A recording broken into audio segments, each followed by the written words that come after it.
पोखरा नजिकैको सानो गाउँ। त्यो गाउँ शान्त हरियालीले ढाकिएको थियो, तर शान्ति जति देखिन्थ्यो त्यति नै कुनै रहस्यले गाउँलाई घेरेको थियो। त्यही गाउँमा सारिका नामकी एउटी युवती बस्थिन्। सारिका सुन्दर, शान्त स्वभावकी र सबैलाई सम्मान गर्ने केटी थिइन्, तर उसको मनमा एउटा गहिरो पीडा लुकेको थियो। ऊ गाउँकै सुरेशलाई मन पराउँथे। सुरेश पनि सारिकालाई एकदमै माया गर्थ्यो। दुवै प्राय खोल्साको छेउमा भेट्ने गर्थे, बसेर भविष्यका सपनाहरू देख्ने गर्थे। सारिकाको आँखामा सदैव एउटै आशा थियो, एक दिन सुरेश मेरो जीवनसाथी बन्नेछ भनेर। तर समयले उसको आशा तोड्यो। एक दिन गाउँभरि खबर फैलियो, सुरेशको बिहे अर्कै गाउँकी केटीसँग तय भयो भनेर। सारिकाको मन चिरिए जस्तो भयो। बिहेको दिन ऊ टाढाबाट सुरेशलाई हेर्दै आँखाभरि आँसु बगायो, तर केही बोलिन। कति दिनपछि सारिका चुपचाप घरबाट निस्की जङ्गलतिर लागि।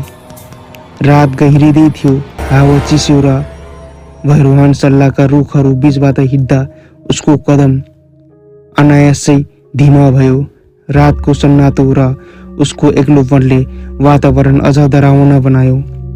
भोलिपल्ट बिहान गाउँका केही मानिस जङ्गलतिर दाउराको लागि गए। त्यहाँ उनीहरूले सारिकालाई कुनै रुखमा झुन्डिएको अवस्थामा फेला पारे। गाउँभर डर र पीडा फैलियो। बुढापाकाहरूले भने सारिकाको आत्मा शान्त छैन, अधुरो प्रेमले उसलाई बाँधेको छ। त्यसपछि जङ्गलको बाटोमा अनौठो घटनाहरू सुरु भए। राति त्यहाँ जाने युवकहरूले एउटै कुरा सुनाए, हामीले सेतो कपडा लगाएकी सुन्दर युवती देख्यौँ।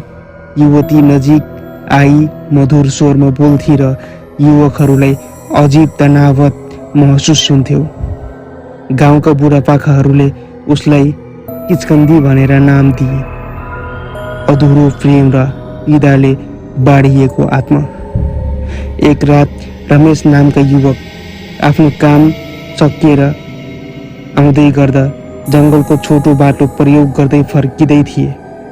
रातको सन्नाटा, चिसो हावा र घना रुखहरूले वातावरण डराउन बनाएका थिए। अचानक अगाडि सेतो कपडामा एउटी युवती उभिएकी देखियो। लामो कपाल, चम्किलो अनुहार, मधुर स्वरमा ती युवतीले भन्छन्, तपाईँ ढिलो गर्नुभयो। रमेश स्तब्ध भए। युवती नजिक आइन् र उसको मनको कुनै गहिरो तनावत महसुस भयो।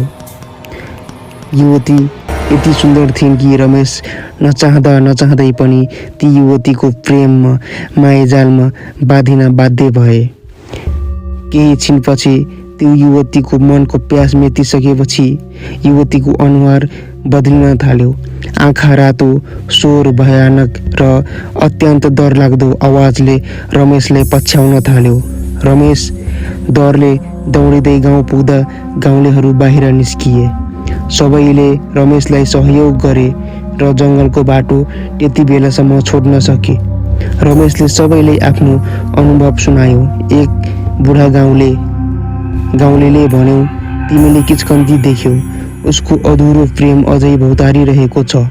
यदि कुनै रात जङ्गलमा सेतो कपडा लगाएकी युवती देख्यौ भने पछाडि फर्केर कहिल्यै पनि नहेर्नु। एउटा डरलाग्दो कुरा के छ भने आज पनि पूर्णिमाको रातमा जङ्गलबाट मधुर र डरलाग्दो स्वर सुनिन्छ, मलाई छोडेर नजाऊ भनेर। किचकन्दी अझै पनि आफ्नो अधुरो प्रेम खोज्दै भौतारिरहेकी छ।